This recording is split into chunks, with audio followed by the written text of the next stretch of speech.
Naglunsad na ang Philippine National Police ng malawakang operasyon para mahanap si Sara Diskaya, may-ari ng St. Timothy Construction, kasama ang iba pang sangkot na umanay Ghost Flood Control Project sa Davao Occidental na nagkakahalaga ng 96.5 milyon.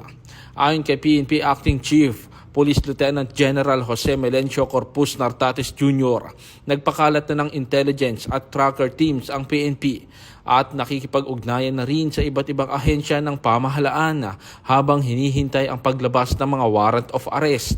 Kasabay nito, tinutukan din ng pulisya ang mga lugar na posibleng pagtaguan ng mga sospek. Binigyan diin ni PNP Acting Chief Police Lieutenant General Jose Melencio Corpus Nartates Jr. na ang layunin ng hakbang na ito ay maramdaman ng mga sangkot na pagsuko na lamang ang pinakamainam at natitira nilang opsyon.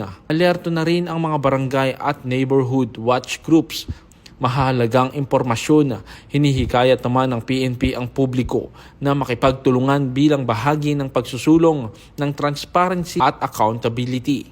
Samantala, sinabi ni Ombudsman Remulla na nasa Pasig pa umano si Diskaya at patuloy na minomonitor buwang 16 na personalidad na sangkot sa anomalya sa Oriental Mindoro. Siyam na ang naaresto at inaasahang ilalabas ang karagdagang warrant sa mga susunod na linggo.